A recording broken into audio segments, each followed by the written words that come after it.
Olá, gente, boa tarde. Vamos começar mais um encontro do Descomplica Psi. A gente está a mais, iniciando mais um mês, o mês de dezembro, né? A gente vai começar mais uma nova agenda. Nos próximos dias eu vou divulgar uma nova agenda lá no grupo, vou pedir a opinião de vocês em relação a alguns temas para a gente poder seguir com os encontros, tá? Eu sou Adriano Araújo, sou médico, psiquiatra, sou o criador aqui do Descomplica Psi, né? Tenho empreitado essa ideia de juntar vários profissionais da saúde para a gente discutir sobre saúde mental e fazer uma construção de uma comunidade de pessoas que discutam esses temas relacionados à saúde mental que são tão importantes e fundamentais para a nossa prática clínica. A gente vai finalizar em dezembro já com 8 encontros já gravados. Essa semana a gente inaugurou um canal no YouTube, então pessoas mesmo que não estejam inscritos, não estejam lá no grupo do WhatsApp, vão poder assistir esses encontros. E as pessoas que tiverem interesse de participar do grupo só mandar uma mensagem para a gente, eu mando um link, a pessoa pode entrar para o grupo, porque a vantagem de estar no grupo é que a pessoa vai poder assistir os encontros ao vivo, vai poder interagir com a gente e trocar ideias, né? Que eu acho que isso é o que faz a diferença, a gente poder conversar, trocar ideias, fazer network, conversar sobre esses temas tão fundamentais e importantes. A gente, como eu estava falando, vai inaugurar uma nova agenda, eu vou divulgar essa semana para vocês, ideias sobre essa agenda. O primeiro encontro, eu já vou deixar um tema relacionado, né? Eu vou trazer um tema, vou fazer uma aula sobre saúde mental e redes sociais, uma aula que eu tenho pronta, que eu apresentei para um outro grupo, que uma pessoa, inclusive, viu no meu Instagram e perguntou se tinha essa aula disponível. Então, como foi um outro grupo, eu dei essa aula, ficou disponibilizado lá nesse grupo, que é um grupo fechado. Mas eu vou trazer para cá para a gente discutir esse tema, tá? Então, na próxima quinta-feira, eu já deixo de antemão aqui que o tema vai ser isso, vai ser saúde mental e redes sociais. Então, vai ser um tema relacionado a isso.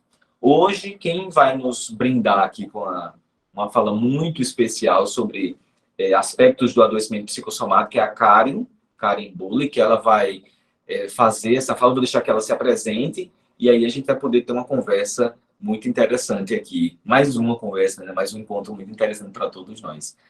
E aí, Karen, com você. Bem, primeiramente, obrigada pelo convite. Assim, é uma honra estar participando do grupo e dessa interação, né, com espaço para todo mundo dialogar. E aí a gente vai construindo coisas novas, né? Tanto que essa apresentação surgiu de uma conversa com a doutora Ana Luísa, né, dermatologista, e que apresentou na semana passada, né? E aí essa minha fala tem um aspecto assim meio que de continuidade, né? Mas no caso ela trouxe mais os aspectos voltados para a questão da pele, né? Da dermatologia, e eu vou falar num aspecto mais geral e aí trazer essa contribuição do olhar da psicologia. Eu sou formada em psicologia pela UFRN em 2004.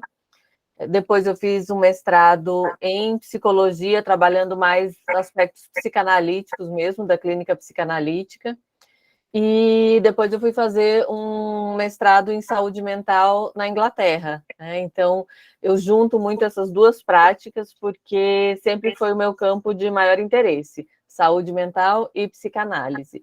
E aí tenho me interessado muito também pelas questões do adoecimento psicossomático, porque eu acho que elas são, assim, extremamente intrigantes, até do ponto de vista psicanalítico também, né? Enquanto a gente tem lá com Freud os adoecimentos histéricos, né, bem explicitados, explicados, estudados, né, não que eles não tragam indagações, né, mas a questão da psicossomática, ela ainda tem muito a ser desvendado, a ser entendido, e eu acho que também é um campo de muita confusão, né, então eu tento trazer um pouco para a gente estabelecer melhor o que é que vem a ser esse adoecimento psicossomático. E aí eu trabalhei também durante 10 anos no Hospital João Machado, né, hospital psiquiátrico, agora Hospital Geral. Estou de licença por um tempo, porque estava difícil conciliar algumas coisas, e dou aula de psicologia no Centro Universitário FASEX, além do consultório particular. Né? Então, esse é um resumozinho do meu percurso. E aí eu começo trazendo, antes até de começar, assim, se alguém tiver alguma pergunta, quiser falar alguma coisa, pode ficar à vontade, ou colocar no chat. No chat é mais difícil de eu ir vendo imediatamente, mas eu vou dando uma olhada de vez em quando, mas também pode interromper. E aí eu começo trazendo um pouco do que o adoecimento psicossomático não é. Eu me lembrei muito assim do livro da Teoria da Interpretação dos Sonhos de Freud, que ele começa fazendo um aparato de como os sonhos são vistos na cultura, né? Eu acho que com a psicossomática a gente tem algo muito semelhante, né? Desse campo vasto de confusões, digamos assim, né? Então, uma coisa que a psicossomática não é coisa da cabeça de uma pessoa, né? Então, isso é só coisa da sua cabeça. Mude sua cabeça, mude sua mente, né? Que o adoecimento vai mudar. Pelo menos não dessa forma tão simplista, não é assim que acontece. Também não é doença imaginária, e aí a gente tem uma confusão na questão psicossomática, que eu vou falar logo mais, que é a mistura da conversão histérica com o adoecimento psicossomático. A conversão histérica, ela tem algo mais do simbólico, você não tem um órgão adoecido, né? O adoecimento psicossomático, a gente tem a doença real, né? A gente tem ali no tecido, no órgão, né, um adoecimento presente, ela é verificável, né? É palpável essa doença, então não é uma doença imaginária, né? Também não é como nos sonhos a cultura propunha fazer. Se você sonhou com cobra, significa, sei lá, que você tem que jogar no bicho e vai ganhar dinheiro, né? A mesma coisa, o adoecimento psicossomático, você não pode dizer, o meu paciente está com uma doença da tireoide, então o problema dele é porque ele está guardando uma raiva, né? Não tem como a gente associar significados pré-estabelecidos, né? Claro que, assim como nos sonhos, a cultura, ela ajuda a gente a entender um pouco mais alguns aspectos simbólicos de um sonho, né? Às vezes, esses dicionários não estão inteiramente errados, digamos assim, né? Só que isso é muito simplista, é você esquecer o lugar do sujeito e a construção individual que cada um faz, e extremamente complexa, né, no surgimento de um adoecimento de um determinado órgão. Então, não tem isso de adoeceu no fígado é raiva, adoeceu no estômago, está engolindo muito sapo, né? Isso seria extremamente simplista, né? E eu coloco essa última frase aqui, sentimentos guardados que magicamente viraram doenças, porque isso também entra meio que no de uma maneira muito simplista, né? E em muitos pacientes psicossomáticos, isso acaba se tornando um peso, quase como se a doença fosse inteiramente responsabilidade e escolha deles, né?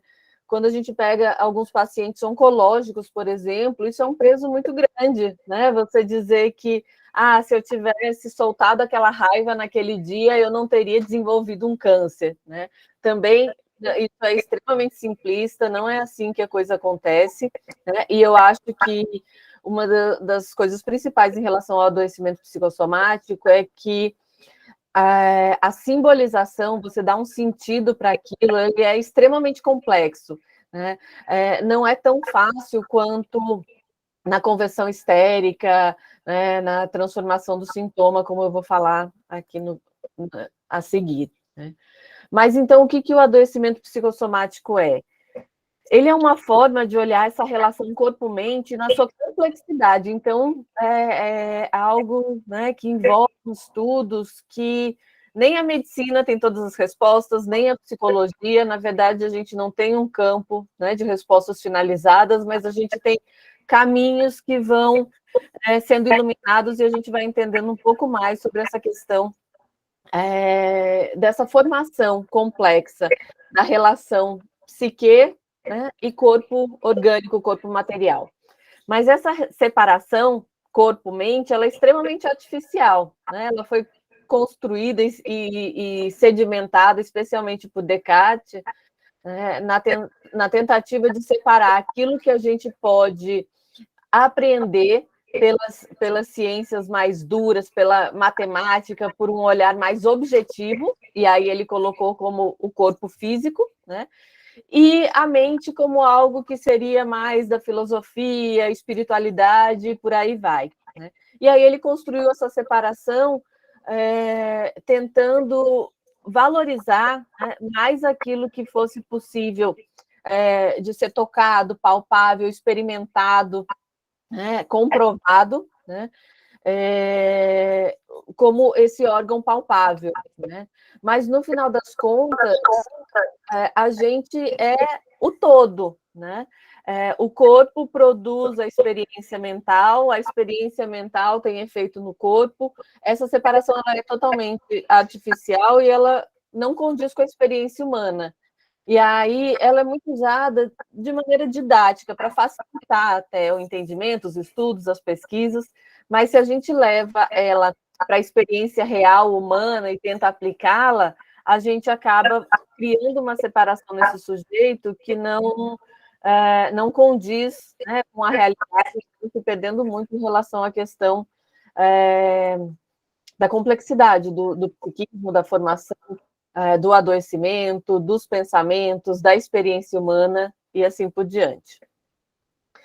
E aí um pouquinho da história dos estudos da psicossomática de uma maneira assim bem resumida, né? Porque depois que os estudos começaram, né, hoje a gente tem uma profusão, né, de pesquisas, de estudos, mas fazendo assim um aparato histórico, né, a gente tem, né, quando a gente olha para a questão da psicanálise, né, a gente tem, então, no olhar mais psicanalítico das questões psicossomáticas, a gente vai ter, né, o marco de Freud, e Freud, ele não foi um estudioso da psicossomática, mas ele abriu o campo ao entender o inconsciente, os sintomas, a histeria, né? Então, na histeria, a gente tem a formação de um sintoma, ou como o DSM chama, né, da conversão histérica ou transtorno conversivo, né? Você tem a formação de um sintoma psíquico no corpo. E o tratamento da conversão histérica, né, ou do transtorno conversivo, ele vai focar principalmente, né, na questão psíquica, porque você não tem o órgão adoecido. Então, uma paciente tem uma paralisia no braço, ela faz todos os exames, não detecta nenhum problema estrutural ou fisiológico naquele braço. Mas, a partir da fala, a partir do encontro com as suas questões, com o que suscitou esse sintoma, com a biografia desse sintoma, esse sintoma tem uma possibilidade de se desfazer através da fala. Então, os casos descritos por Freud, nos estudos da histeria, né, são uma pesquisa intensa e que mostra, né, como esse processo acontece. Também, por outro lado, as questões da conversão e do adoecimento psicossomático, né, quando a gente pega alguns sintomas, são relativamente fáceis de se separar, mas em alguns outros sintomas, né, isso é extremamente intrincado, porque é algo que você está sobrecarregando ali um órgão, né? Por exemplo, uma das pacientes de Freud não conseguia mais beber líquido, né? Não conseguia falar na língua dela, que era o alemão, só falava em inglês, né? Ali a gente tem uma conversão histérica, né? E que no final das contas, pelo menos a questão do líquido tinha sido relativa a uma situação conflitante que ela vivenciou com a pessoa de casa, a governanta, e que o cachorro estava lá tomando água no pote que ela tomava água, né, no mesmo pote, e aquilo trouxe para ela uma sensação de nojo, de desgosto, só que ao mesmo tempo uma repressão, porque ela não podia expressar isso, porque ela se sentiu extremamente desconfortável com a governanta, né? Isso, um dos sintomas que Freud analisa, né? E aí, quando ela consegue colocar isso para fora, quando ela consegue aceitar isso dentro dela, né, que é o primeiro passo, não é só colocar para fora, mas aceitar isso dentro, né, do psiquismo, esse sintoma se desfaz, né?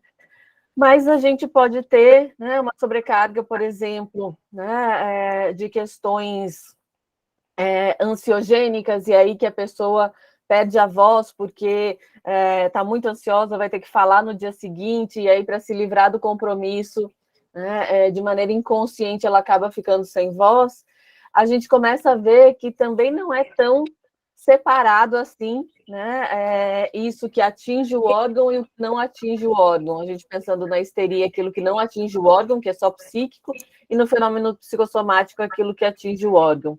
Né? Então, quando a gente pega os nossos pacientes, também não é tão separadinho.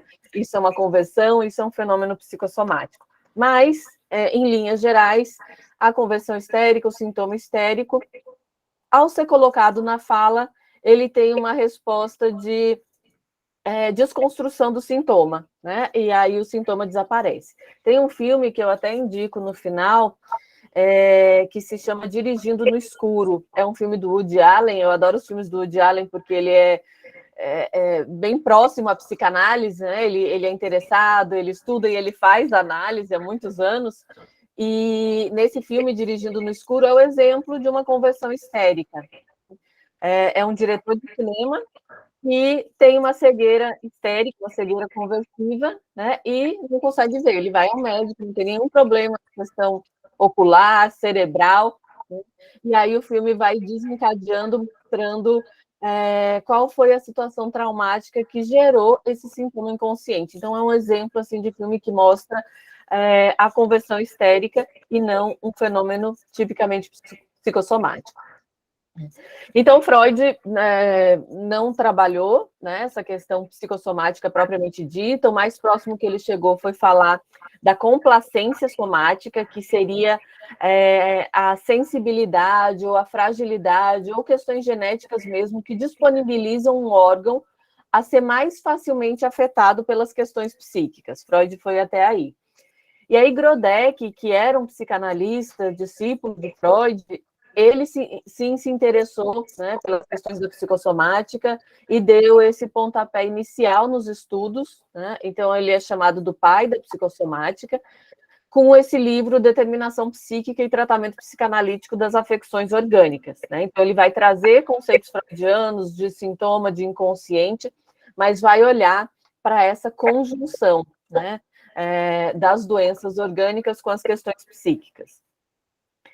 E, paralelamente, né, a gente foi tendo também mais estudos da neurofisiologia, das questões do estresse, que foram mostrando para a gente, né, e para a medicina, essa intrincada relação entre o sistema nervoso central, né, e o funcionamento, né, global do corpo, digamos assim.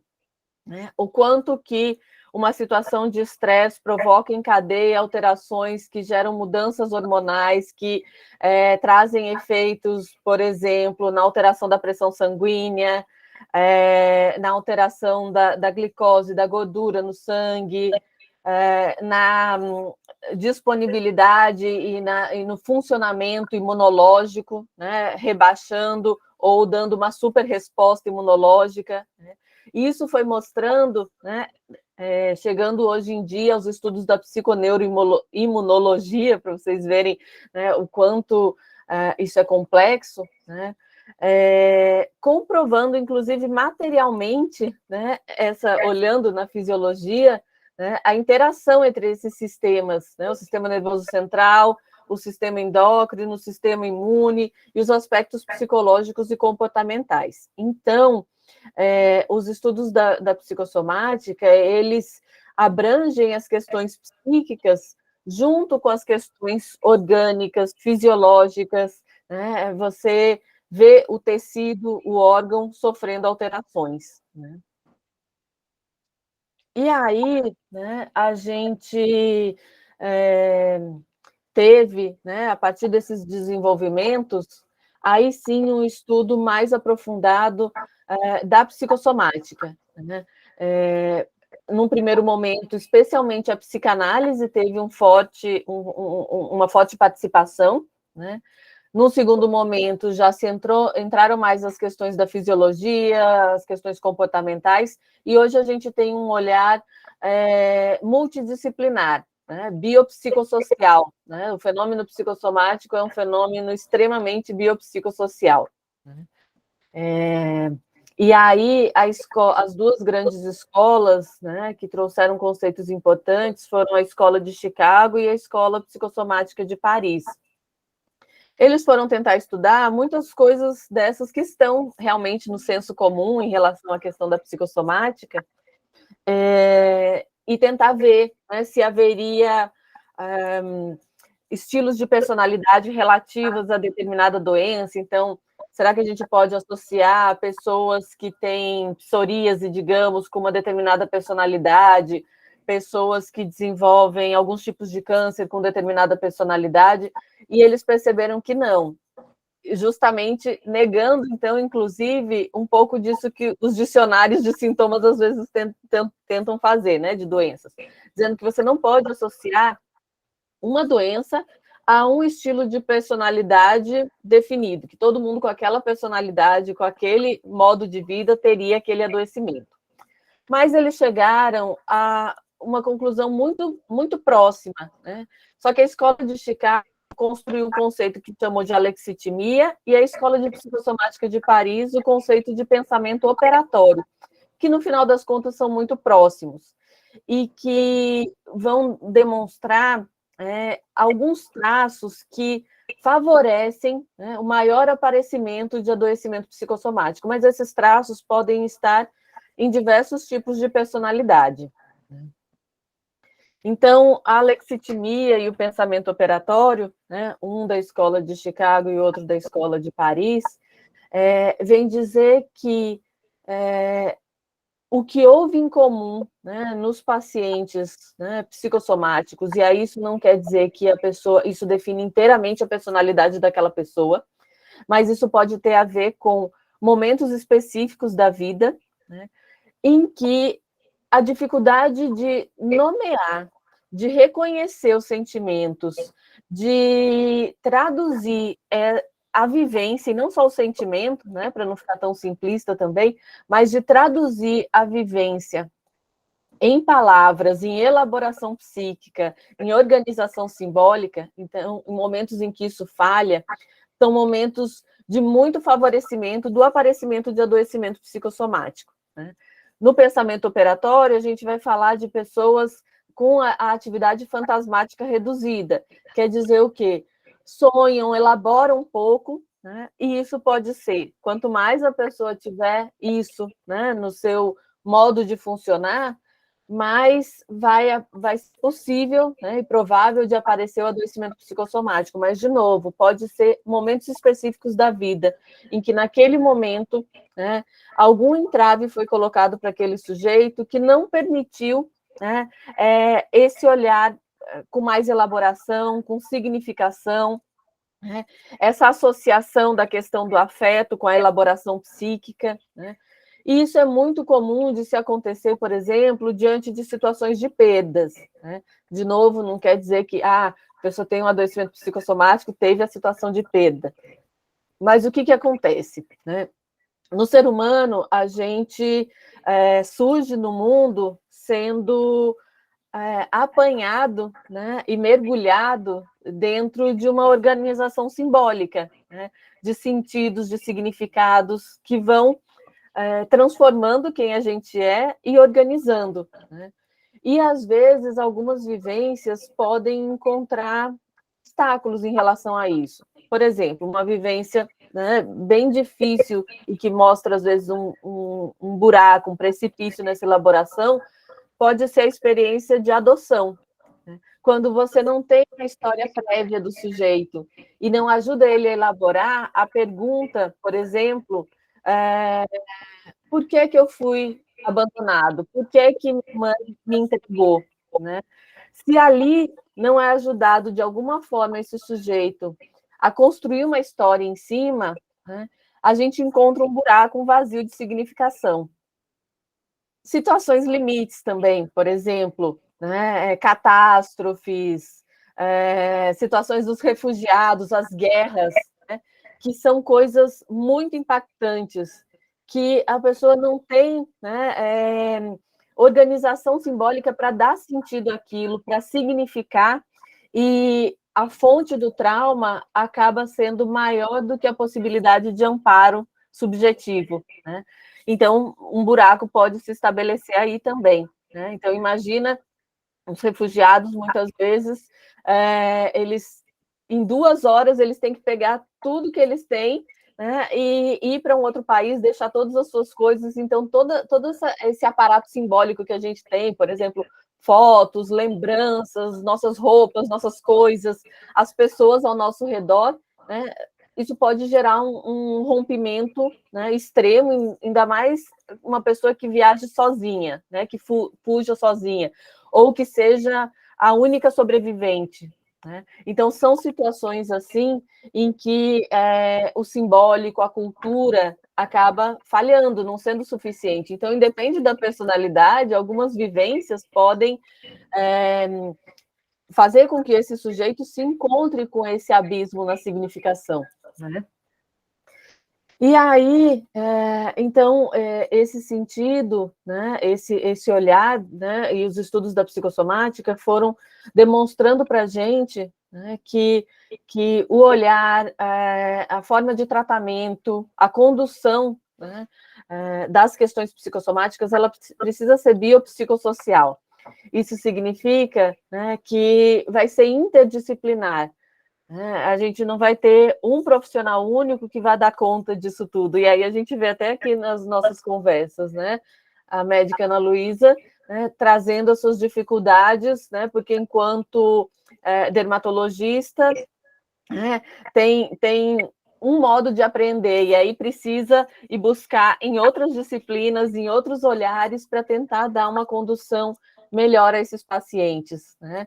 A psicologia tem um olhar, e ela não vai conseguir explicar ou muitas vezes ajudar em relação às questões mais orgânicas, vai precisar da ajuda, né, do profissional médico, por exemplo, e todas as coisas que podem estar envolvidas, como eu falei, né? Às vezes uma situação extremamente de cunho social, né? Um refugiado, uma guerra, né?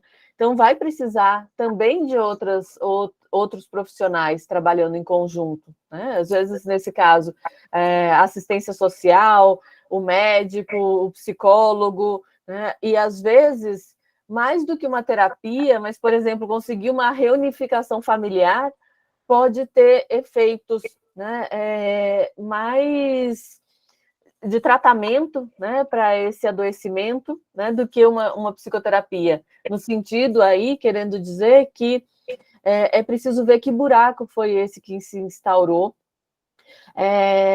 que sintomas começam a aparecer nesse real do corpo, né, e o que é que precisa ser feito, né, como forma de tratamento. Então, às vezes, uma medicação, o encontro com o médico não significa que ele não tenha efeitos também psicoterapêuticos, né? Porque é dessa relação que vai acontecendo.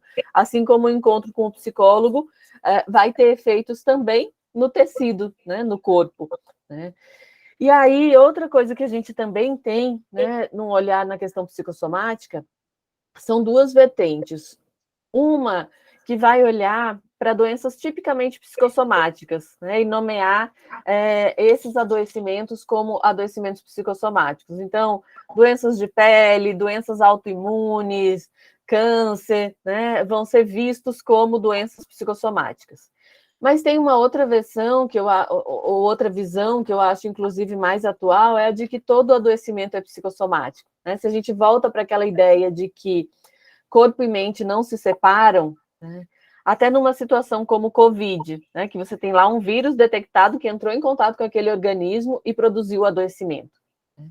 Mas pense em uma pessoa que, sei lá, 3 pessoas da família já morreram de Covid, e outra pessoa que todo mundo da família que teve foi super leve e não teve problema, né? Certamente a vivência desse adoecimento vai ser diferente, inclusive na resposta imunológica, na resposta do tecido, dos órgãos, porque toda ansiedade, todo medo vivenciado, né, vai desencadeando efeitos também no adoecimento. Então, eu acho muito pertinente esse olhar de que todo adoecimento é psicossomático, porque todo adoecimento é sujeito como um todo, né? Se você está muito estressado e não consegue dormir, o seu corpo biológico está respondendo ali, né? Então, de novo, a gente faz essa divisão muito mais para fins didáticos de estudo, né? Mas na prática é sempre um todo que a gente tem. E aí o tratamento, né, do adoecimento psicossomático. Então, um pouco disso que eu já falei, né, desses diversos níveis de registro da experiência humana, fazem com que o nosso desenvolvimento, a nossa constituição corporal e psíquica, né, ela seja extremamente complexa. Tudo, né, pelo qual a gente passou na vida está dentro de nós e contribuiu, né, para que os nossos órgãos, nossos tecidos, o nosso psiquismo, nossos cérebros estejam hoje do modo como ele está, né? Tem as questões genéticas, tem as questões intrauterinas, tem as questões dos primeiros anos de vida, tem as experiências culturais, né? E tudo isso passa por uma relação com o outro, a gente não sobrevive sozinho. E a partir do momento que a gente necessita desse outro, e isso nos banha de significados, né, e faz com que seja uma engrenagem que nunca cesse, né? Então o outro está ali tomado pelas suas questões vividas, pelo seu corpo, pela sua genética, pelos seus antepassados, e transmite para a gente isso, né? Essa relação complexa, ela está com a gente, né, em todas as fases. E aí, né, se a gente pensa que o adoecimento psicossomático, ele traz como característica essa dificuldade de simbolização, algo que está para além, né, do que a gente pode dar sentido, né? Por que eu adoeci disso? É uma pergunta que, se a gente tenta responder, né, diretamente, a gente acaba chapando, digamos assim, a situação e replicando algo que não diz daquela experiência única, daquele indivíduo, daquele sujeito e daquela interação, né, vivenciada por aquele corpo, né? E devido a essa dificuldade da simbolização, que muitas vezes acontece e propicia o aparecimento do adoecimento psicossomático, e aí na infância a gente pode ter isso, né, também muito presente, né? Eu me lembro, as crianças, né, elas têm muito mais dificuldade de simbolização, elas ainda estão construindo isso, né? E junto com isso elas também estão constituindo o sistema imunológico delas, ele está se desenvolvendo, né? Que às vezes a dificuldade de colocar no simbólico, de poder entender, de poder organizar psiquicamente, né, facilita a vivência também de alguns adoecimentos. Eu me lembro, meu pai trabalhava na cidade que a gente morava, mas ele ia fazer alguns trabalhos em Brasília, às vezes. E minha irmã tinha uns 5 para 6 anos, né? E ele foi viajar. E ele ia ficar um mês fora, e ela não entendia. Minha mãe tentava explicar, e o máximo que ela conseguiu entender foi que minha mãe tinha prendido meu pai dentro do avião. E ela queria esse pai de volta a qualquer custo, só que o simbolismo dela não permitia ela entender que ele iria, que ele voltaria, que ele estava num lugar tranquilo, né? E aí foi uma época que ela apresentou algumas doenças, né? Ela teve cachumba, por exemplo, que eu me lembro mais, mas ela foi um mês assim bem difícil em termos físicos corporais, né? E aí quando meu pai voltou, ela se recuperou e ficou ótima, né? Então isso para mostrar para vocês assim que dependendo da fase da vida e dependendo das possibilidades que a pessoa tem de simbolização, ela consegue encontrar recursos que não sobrecarreguem tanto o corpo, né? Mas se não, ela não tendo recursos, o corpo se sobrecarrega mais, né? E aí, quando a gente encontra esse abismo de simbolização, a gente tem que ter muito cuidado, né? Porque o que se percebe também é que pacientes que tenham mais expressões psicossomáticas, mais adoecimentos, eles têm mais dificuldade de entrar em contato com esses conteúdos. Porque para eles é um conteúdo, né, que é quase como se deparar com um abismo simbólico, né? Então, se eu precisei me defender utilizando o corpo, se eu não conseguir simbolizar, como é que eu vou colocar esse paciente logo para vivenciar essa dor? Ele vai se defender de todas as maneiras possíveis, né? Então, na terapia, né, a gente tem que ter muito mais paciência, muito mais cuidado, caminhar no ritmo desse sujeito, né, para que essa adesão e essa vinculação aconteça, porque só quando ele se sentir seguro de que aquele conteúdo vai ser amparado e ele tiver condições para isso, é que esse conteúdo vai ser acessado, né? Então, muitos pacientes relatam, né, como se tivessem sido jogados contra o abismo, né? Ah, você está querendo me fazer pular de paraquedas sem o paraquedas, né? Então, se verifica que, às vezes, né, numa necessidade, né, que Freud já falava do curor furandis, querer, né, já dá o resultado final, né, o tratamento, a superação, às vezes a gente acaba colocando o paciente a ser confrontado com algo que ele não tem condições, e aí os abandonos do tratamento, né? Por outro lado, se a gente consegue caminhar no tempo desse sujeito e aos poucos e criar essa vinculação, essas vinculações costumam ser muito fortes e muito potentes no sentido de produzir, né, bons efeitos, né, porque esses pacientes costumam ter, né, dificuldades maiores de vinculação, e quando eles se vinculam e sente ali, né, um elo fortalecido, construído, ele consegue confiar que agora ele pode entrar em contato com aqueles conteúdos, mas sempre no tempo dele, né? E é muito comum, então, quanto mais questões psicossomáticas aparecem em determinados pacientes, né, mais a gente vai pensar naquele funcionamento do pensamento na alexitimia e no pensamento operatório, né? E aí a gente precisa ajudar essas pessoas a se reconectarem com a sua história, porque muitas vezes a coisa vem assim, não, isso não tem nada a ver comigo, esse adoecimento que eu tenho não tem nada a ver comigo, né? E aí a pessoa não se dá conta, por exemplo, que ela teve uma piora quando precisou mudar de cidade, precisou trocar de emprego, foi se casar, às vezes até eventos de vida considerados bons, mas que mexem muito com a estruturação já existentes, né, podem favorecer o aparecimento desse adoecimento. Então, todo tipo de tratamento e de terapia que ajude nessa possibilidade de nomeação, simbolização, isso pode estar lá com o médico, com o psicólogo, com encontros de grupos, com atividades artísticas, né? Cada pessoa vai encontrando a sua forma, né? Costuma ser extremamente de tratamento, né, de cura, um encontro, né, com a cura. Agora, na psicossomática, a gente também tem que ter um cuidado de que a ideia de cura, né, diferente lá das questões histéricas, né, que o sintoma desaparece, você pode ter um paciente que a coisa, né, já está tão registrada ali no tecido, né, que vai ser muito mais uma possibilidade de conviver com aquele adoecimento, mas de forma a sofrer menos, né?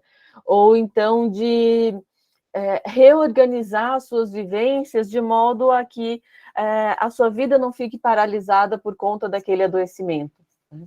Mas, e aí a gente pode encontrar, assim, vivências de grupo, vivências em que a pessoa desenvolva algo que ela goste, algo que tem um simbolismo para ela, né? Eu me lembro de um caso de uma pessoa, né, foi um caso que eu li, na verdade, de uma pessoa refugiada e que uma das coisas que para ela foi muito restauradora foi ela conseguir fazer uma lojinha de materiais artesanais, de coisas que ela tinha aprendido com a mãe dela, né, e colocar o nome da mãe naquela loja. Então, reconectou ela com a história dela e com a possibilidade de nomeação, simbolização e de construir algo em cima, né, daquilo que muitas vezes não pode ser inteiramente nomeado, né? Então, a gente precisa lembrar que a linguagem, as estruturas socioculturais, elas estão o tempo todo organizando o nosso corpo, né? Quem diz que a gente tem que almoçar, se alimentar, né? Tomar café da manhã, almoçar e jantar, fazer isso 3 vezes ao dia, é uma organização cultural, né? E aí o nosso corpo ele começa a responder a isso, né? Em cima do biológico, a gente vai às vezes se moldando, às vezes esforçando o nosso corpo, por exemplo, pessoas que trabalham à noite e precisam dormir durante o dia, né? Então a gente está sempre nesse limiar entre a organização social e as questões fisiológicas, orgânicas, né, de corpo, e a gente está construindo em cima disso, né? Então, os nossos investimentos, nossas ligações emocionais, tanto são construídos diante da possibilidade de um corpo, quanto da possibilidade de uma cultura, né? É um casamento que acontece e que, se a gente muda um dos elos, né, alterações podem acontecer, tanto positivas quanto negativas, né? Só que esse sistema, como eu já falei, né, esse sistema linguístico, cultural, ele é falho, ele não recobre, né, toda a nossa vivência, né? Mas ele também é protetivo. Então, ele tanto pode servir de cura, né, quanto, em algumas vezes, pode causar sintomas, né? Se a gente pensa, por exemplo, no público LGBTQIA+, né, o sofrimento que eles vivem, né, muitas vezes, não é um sofrimento biológico, né, no sentido de algo da minha biologia está inadequada, mas é porque a cultura está ali dizendo que eles deveriam se portar de jeito X, Y ou Z, né, e que aí esse mal-estar começa a ser percebido no corpo também, né, que é um exemplo, né, de a cultura causando também sintomas, né, de mal-estar, de desorganização psíquica até, né? E aí, os tratamentos que envolvem a linguagem, o compartilhamento em grupo, o contato e elaboração de sentimentos tendem a ser muito positivos para esse público, mas sempre lembrando que precisa haver uma adesão, e às vezes essa adesão ela é um pouco mais demorada. A pessoa precisa se sentir muito segura, né? Precisa se sentir acolhida, recebida, compreendida e não culpabilizada, né? Como eu falei, né, pessoas às vezes, eu já ouvi de um paciente oncológico, né, desse mal-estar, né, por dizerem para ele que o câncer teria a ver com alguma coisa que ele não conseguia experimentar nas emoções, por exemplo, né? A coisa não pode ser assim muito, muito chapada, né? E aí a possibilidade de construção, né, diante desse vazio, e de construção parcial, porque nunca vai recobrir por um todo, mas ela é estabilizante, né? Ela ajuda o ser a fazer outra coisa que não seja adoecer no corpo, né? Então, ela promove, né, um amparo ao desamparo, né, desse vazio.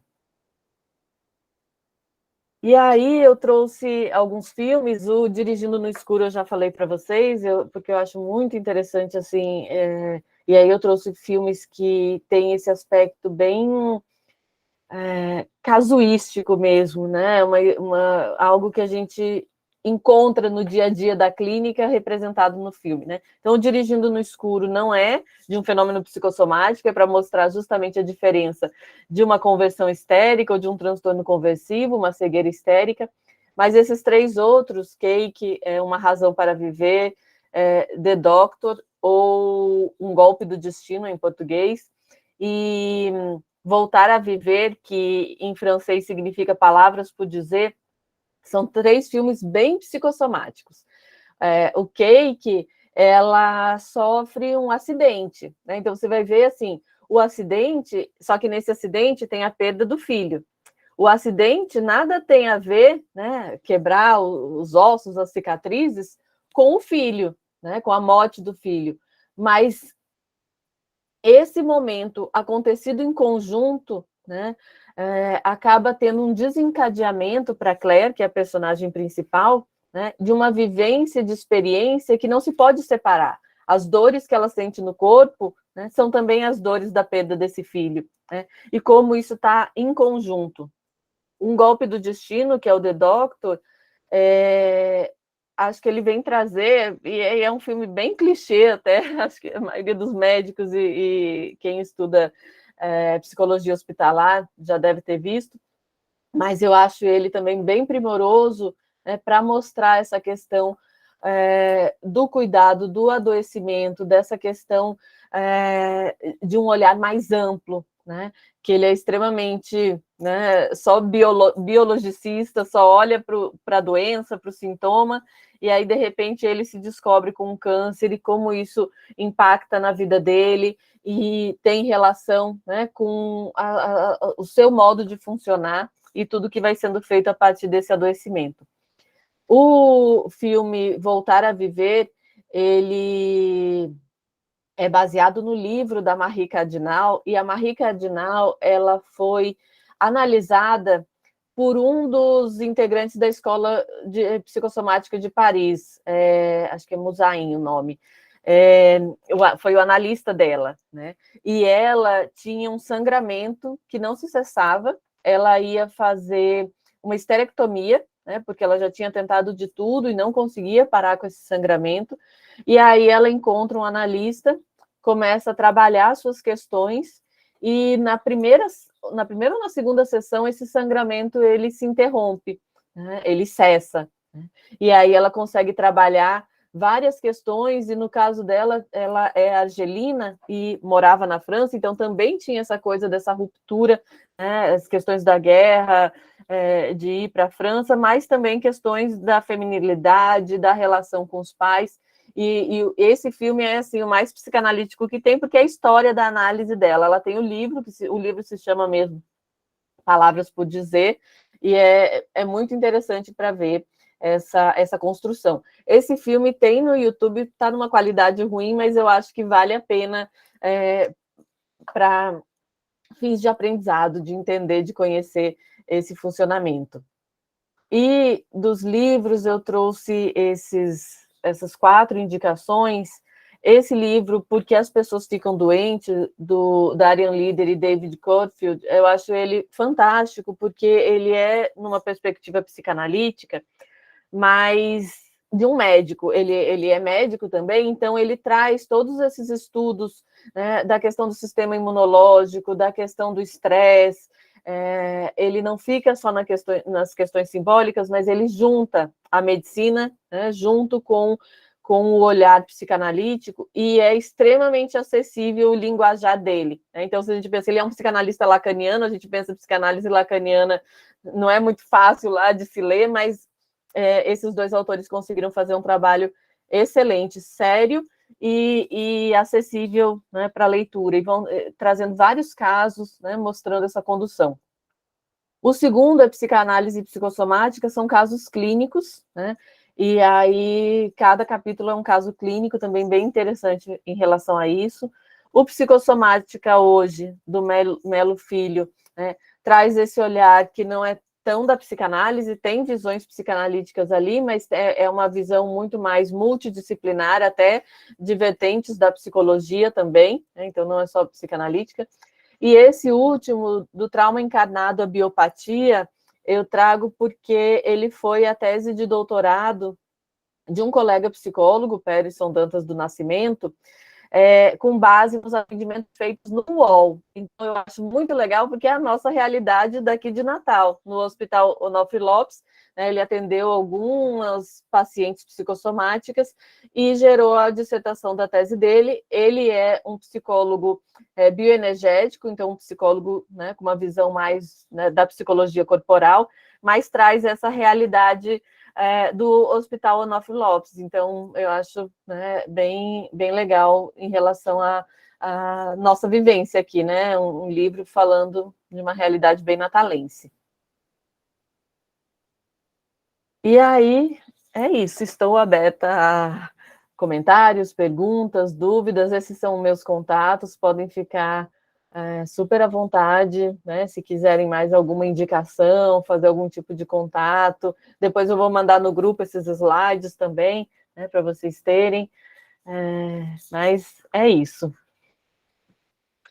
Cara, excelente, viu? Muito bom, muito bom. Ó. Muito boa aula. Já tem algumas perguntas aqui no chat. Eu vou parar aqui a apresentação e abrir o chat. Um elogio, né? Elogiando a aula, falando que foi muito rico, né? Os esclarecimentos, as questões psicossomáticas. E ela faz uma pergunta sobre a fibromialgia. Como é que você, assim, se você tem algo a falar especificamente sobre a fibromialgia? A fibromialgia, eu acho que você pode me ajudar também, Adriano, mas é uma questão, né, que traz bastante essa relação, né, das questões psíquicas e da experiência de dor, né, a experiência. E ainda eu acho que é um campo assim que precisa de mais entendimento. Ainda tem também muitas confusões, né, na questão da fibromialgia, porque às vezes acaba sendo, né, aquele diagnóstico que não encontrou nada, é fibromialgia, ou antes de uma investigação mais aprofundada já recebe essa nomenclatura. Se tem uma dor, né, que passa em vários lugares, né, que a fibromialgia é aquela dor inespecífica, generalizada, que piora, né, especialmente em momentos de estresse, em momentos de sobrecarga, né, e aí essa dor acontecendo no corpo, né. Eu entendo o tratamento da fibromialgia como, né, do adoecimento psicossomático, é preciso escutar em cada pessoa, né, o que é que está ali envolvido nessa sintomatologia. É muito comum, assim, relativamente repetitivo, algo que a gente escuta, né, das pessoas com fibromialgia, a relação de sobrecarga, de carregar tudo nas costas e, de repente, não aguentar mais, né, e vir essa experiência dolorosa, quase como se o corpo precisasse dar um stop, está em excesso, né, porque a pessoa não consegue dizer não para si mesma, né, e, consequentemente, dizer não para os outros, né. Adriano, se você puder complementar. Eu achei muito interessante o que você colocou, né, de um conceito mais moderno de que tudo é psicossomático, porque eu acredito muito nisso. Eu acho que é sim. Eu acho que existe um equilíbrio, uma balança que às vezes pesa mais o, entre aspas, orgânico e em outra balança pesa mais o, entre aspas, o psicodinâmico. Né? Então, eu acho que em alguma medida você vai encontrar algo que vai se equilibrar. A fibromialgia é muito interessante porque quando você vai estudar fibromialgia ao longo do tempo, a gente vai ver que no passado, né, muito mais, né, anteriormente, quando a gente não tinha fisiopatologia muito clara, que ainda não tem, mas assim, as coisas estão começando a ficar mais claras em relação à fibromialgia, então era tido, entre aspas, como muito mais psicossomático do que hoje, né? Uhum. Como hoje existem alguns elementos, como, por exemplo, tem um estudo muito interessante, acho que do final de eu acho que ele é de 2020, ou é 2020 ou é 2021, que eles mostram, eles mostram que a inoculação de imunoglobulina de pessoas com fibromialgia em camundongos faz com que esses ratos sintam dor. Uhum. Então, quer dizer, existe algo de muito orgânico, entre aspas, aí, né? Então, é interessante que a fibromialgia tem algo de muito orgânico, entre aspas, mas, por outro lado, tem um componente psicodinâmico muito claro, né? Uhum. E eu acho que é interessante que a fibromialgia, eu acho que ela é um protótipo, entre aspas, de doença que nos ensina que essa cisão entre corpo e mente, ela não existe. Uhum. Eu acho que eu acho que é um protótipo muito claro disso. E é interessante porque, assim, o avançar das pesquisas, porque, infelizmente, para nós é assim, algumas doenças são mais pesquisadas do que outras, porque em algumas tem mais interesse econômico do que outras, isso é notório. Então, a fibromialgia, felizmente, tem sido mais pesquisada e tem demonstrado isso. Cada vez mais demonstrado que não existe essa cisão. Só que, em alguns aspectos, isso está mais claro, de que referenciais orgânicos são esses, e em outros aspectos, não. O componente psicodinâmico está muito mais evidente, mas eu não acho que tenha como separar. Eu concordo plenamente quando você fala sobre essa questão de que tudo é psicossomático, que, na minha opinião, é sim. Né? Só que a gente vai ter que observar as devidas proporções, né? Exatamente. Pode falar. Eu ia falar da outra pergunta aqui do Jean. Sim, eu tô vendo. Sobre o trabalho... Pode falar. Que tipo de trabalho multidisciplinar metodológico você poderia dizer para trabalhar com idosos institucionalizados? Jean, é uma pergunta, assim, quase que de um diagnóstico institucional, né? Porque é preciso ver, né, quem são esses idosos. Se a gente pensa, né, normalmente, idosos institucionalizados, né, a gente pensa pessoas que não tenham mais muita autonomia, né?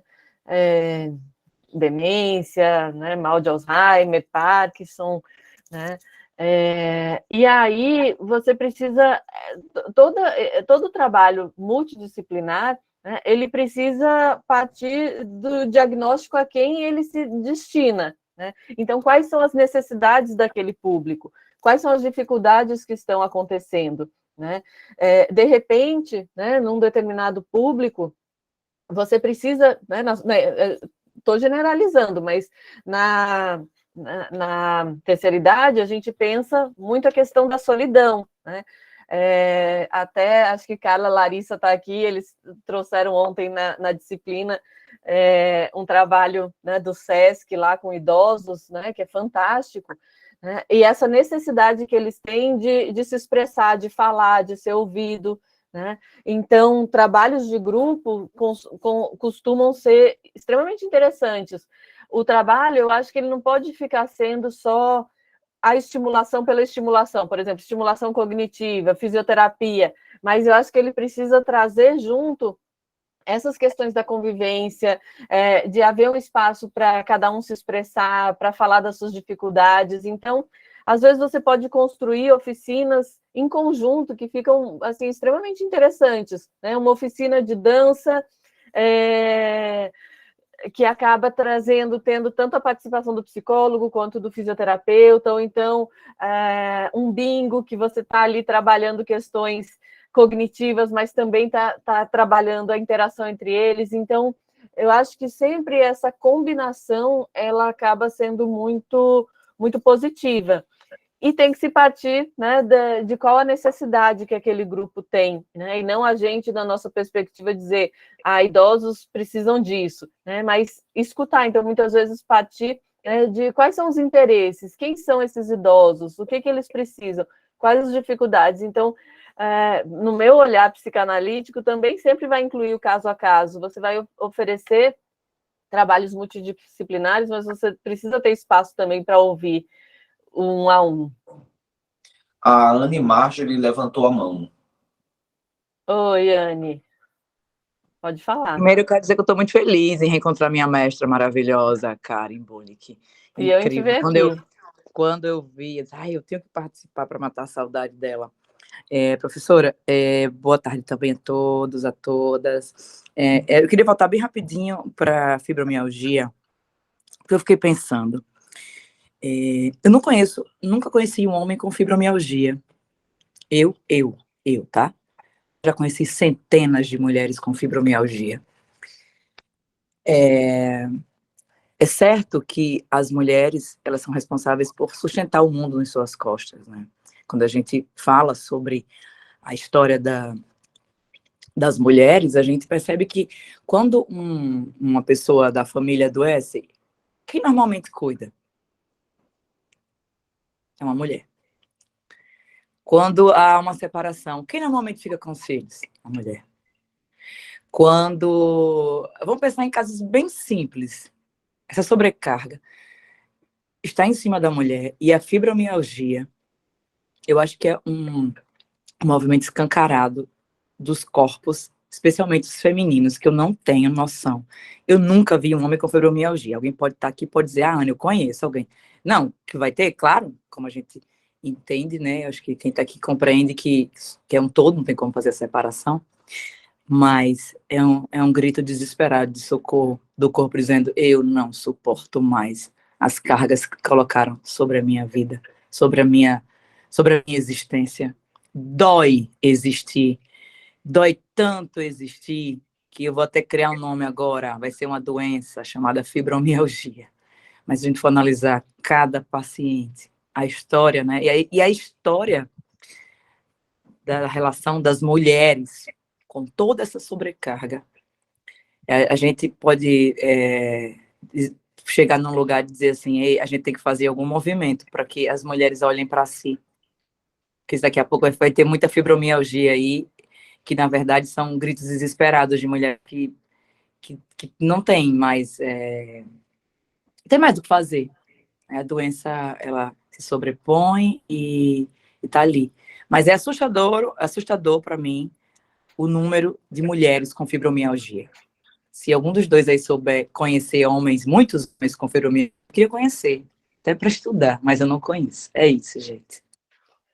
Anne, realmente, assim, tem um componente de gênero, né, e biológico também, né, importante. Por exemplo, a depressão também é um transtorno mental mais feminino do que masculino, né, e às vezes é difícil a gente separar o que é da cultura, né, do que diz, assim, quais são as atribuições a esse gênero, mas também existem as questões, né, da formação do corpo da mulher, dos hormônios envolvidos, né, que estão aí.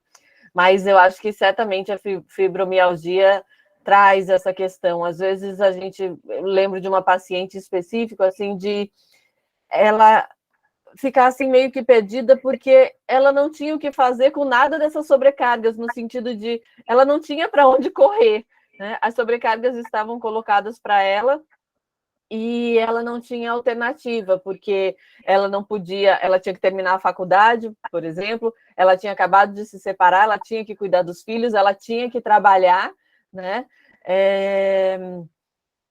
Então, muitas vezes, né, o corpo pedindo um socorro, o corpo dizendo, né, que essa sobrecarga está demais, e aí a gente pode pensar, né, de toda essa estimulação do estresse, da ansiedade, né, os efeitos que isso vai tendo, né, na musculatura, no corpo.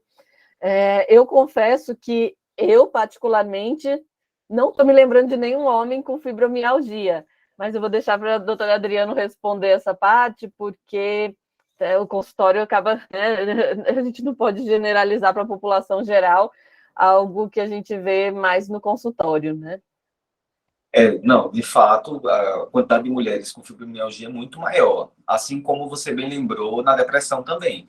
Mas existem, claro, existem homens, eu tenho no consultório homens com fibromialgia, mas são infinitamente em menor número, infinitamente em menor número. E diga-se de passagem, inclusive, que muitas vezes eles chegam com esse sintoma mascarado, porque não se espera, por incrível que pareça, que homem tenha fibromialgia. Os médicos acabam não pensando nessa possibilidade, mas tem sim. Como na própria Marjorie ele reconhece que sim, agora realmente são infinitamente menores, em menor número, né? E eu concordo com o Caio, acho que tem questões aí orgânicas, né, hormonais envolvendo isso, né? A gente sabe que existe uma relação também de neurotransmissores, os neurotransmissores da dor especificamente, existe uma diferença, e são coisas que não estão claras ainda para a gente, do ponto de vista de neurociência, da psico, né, neuropatologia, as coisas não estão claras. A gente sabe que existe essa diferença, mas a gente não sabe até onde, como o Karim fala, da cultura até onde é do biológico e da condição. Uhum. O fato é que a fibromialgia, ela tem um caráter contemporâneo, é um sintoma contemporâneo. Uhum. Essa dor generalizada é um sintoma contemporâneo, como a histeria foi um sintoma contemporâneo da época de Freud, né? A automutilação, o transtorno emocionalmente instável, enfim, a gente tem alguns sintomas que são sintomas muito contemporâneos, e eu acho que essa contemporaneidade de sintomas sugere essa coisa da psicossomática, essa influência do meio sobre os sintomas, sobre o surgimento de sintomas. E, de fato, a fibromialgia é algo absolutamente contemporâneo, porque apesar da gente de se falar de que sempre existiu, a gente tem hoje algo absolutamente generalizado. E a imagem tem toda a razão.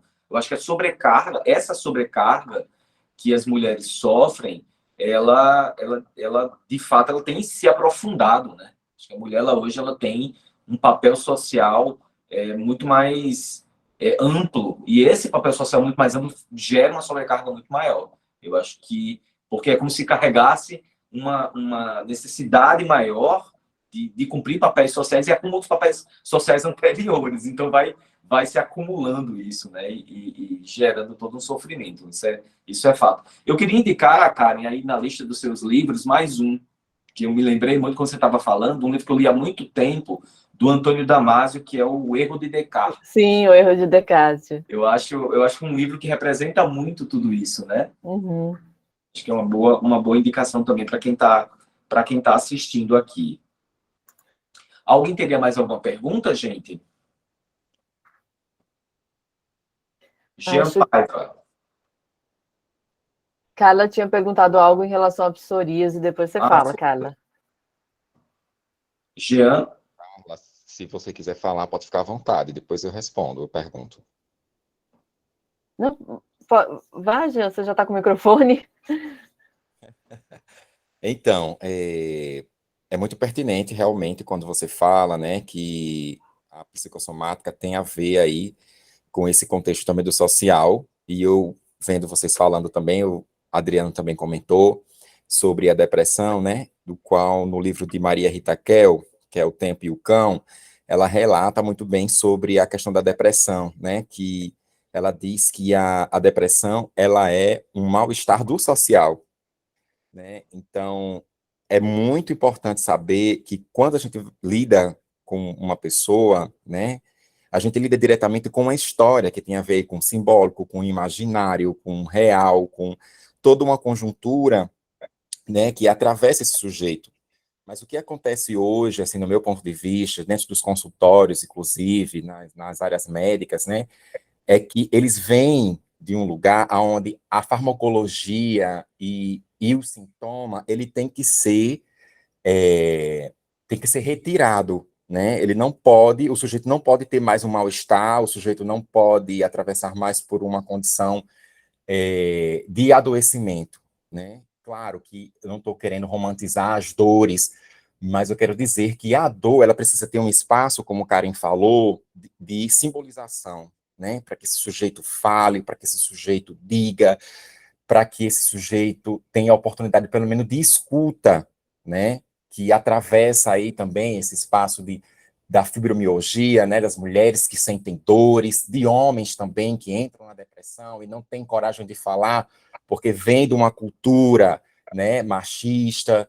Então, eu acho assim que hoje os profissionais de saúde, né, todos os profissionais, digamos, no modo geral, tem que abrir os espaços para o diálogo, como um grupo como esse, por exemplo, que eu achei muito importante quando eu fui convidado a participar, e eu vejo o quanto tem sido trabalhado com o Adriano, os profissionais, que têm trago também as suas experiências, e o quanto que esse trabalho em grupo, de modo geral, tem sido de grande importância para o desenvolvimento da saúde mental, como fisiológica, biológica de todo ser humano. Era só um comentário mesmo. Obrigado. Já acrescentando assim no seu comentário, teve algo que me ajudou muito também a entender, né, que nessa relação, né, paciente-médico ou qualquer profissional de saúde, todos, né, os profissionais também, estamos envolvidos com as nossas angústias, né? E algo que acho que precisa ter mais espaço, que a gente da psicanálise acaba pensando, né? Mas às vezes também entrando nessa onda, é esse entendimento de como que nós somos afetados pelos nossos pacientes e a angústia que aquilo provoca. Porque, veja, especialmente na medicina, né, você tem que dar uma resposta, né? Então, o paciente te procura com essa questão, né? Eu estou com um problema, eu quero que você resolva. Só que, às vezes, essa resolução não acontece. E aí o médico também se angustia, né? E se ele não tem espaço, né, para olhar para essa angústia, para o que é que está em questão ali, e vai tentando dar a resposta que satisfaça o sujeito, essas situações podem acontecer, né? De ficar um excesso de medicalização e oferecendo cada vez mais intervenções a ponto de virar o paciente do avesso, né? E isso nunca cessar, mas se você tem um olhar, né, para esse mal-estar, para essa situação em que você não se coloca no lugar de ter todas as respostas, eu acho que é um caminho para evitar situações como essa, né, desses excessos, às vezes, de querer calar o sintoma a qualquer custo, né?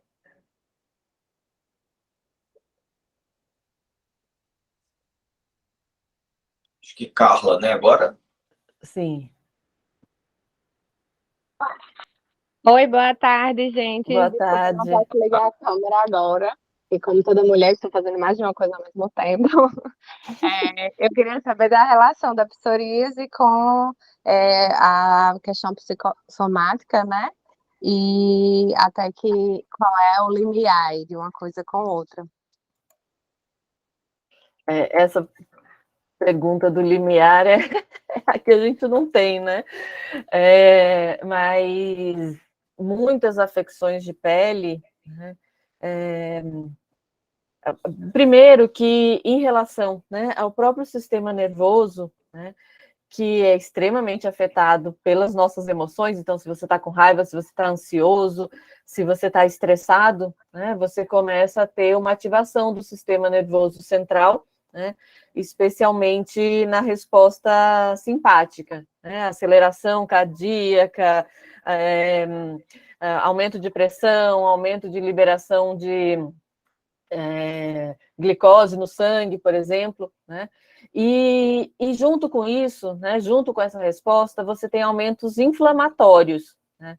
Então, uma pessoa que esteja passando por uma inflamação qualquer, se ela tiver muito estresse, muita raiva, muita sobrecarga, né, essa inflamação ela vai durar por mais tempo, vai ter uma resposta inflamatória mais exacerbada. Se você consegue ter, né, um funcionamento adequado do seu sistema nervoso parasimpático, relaxamento, né, então os batimentos cardíacos desaceleram, você descansa, você dorme, né, essa resposta anti-inflamatória acontece de maneira adequada também. E aí isso se expressa também na pele, né? Então, se a pessoa já tem uma tendência à psoríase, né, e ela tem ali uma resposta inflamatória, por exemplo, né, dependendo das vivências que ela tenha, sobrecargas guardadas, estresse, mal-estar, né, muita preocupação, mas ela vai ter essa resposta inflamatória, né? Você quer falar um pouco mais, Adriano? Eu sugiro, Carla, assistir o episódio passado. O episódio passado é sobre as doenças de pele. Da semana passada, porque a Ana Luísa falou bastante sobre isso. Ela falou sobre as reações. Ela separou as relações imunodepressivas e imunoestressoras, né? Ela disse que a psoríase tinha uma relação imunoestressora, né? Porque existia um processo inflamatório da pele relacionado à questão enfim, dos componentes psicossomáticos, né? Enfim. Não sei se ela viu, Carla. Viu? Ela está ocupada agora. Viu a gente falando, mas fica a dica aí, Carla. Depois eu passo para você o link do episódio. Mas é só entrar no canal do Descomplica Psi 2022. Mais alguém, gente? A gente já... a Dalva, ela estava perguntando aqui sobre a questão do burnout. Ela colocou aqui no chat. A questão do... que faltou falar sobre o burnout como uma doença psicossomática.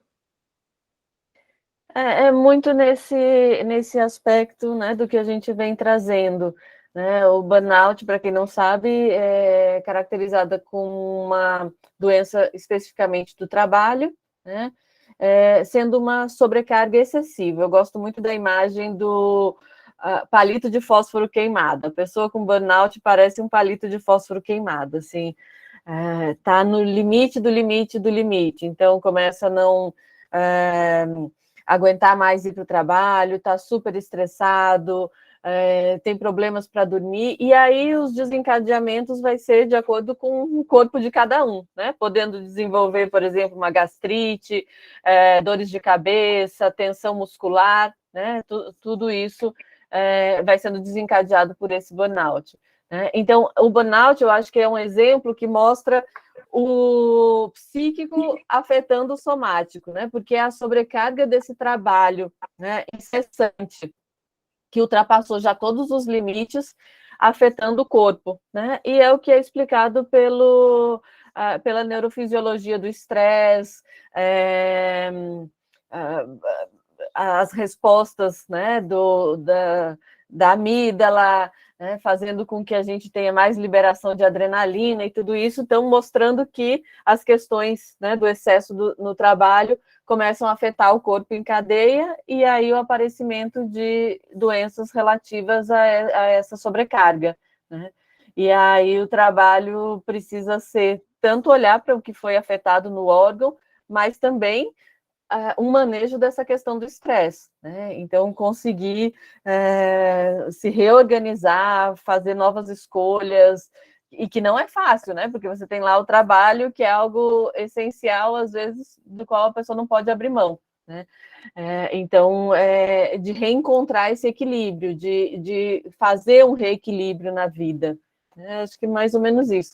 Óbvio que não dá para a gente falar de todas as doenças aqui, mas desses princípios mesmo, né? Dessa afetação corpo e mente como uma coisa só, e um desencadeando em respostas no outro. É isso mesmo. Cara, muito obrigado por sua disponibilidade de compartilhar com a gente tudo isso. Foi muito, muito bom, muito maravilhoso mesmo. Assim. Eu agradeço, acho super rica essas trocas, a gente aprende bastante. Verdade, tenho aprendido muito, muito mesmo.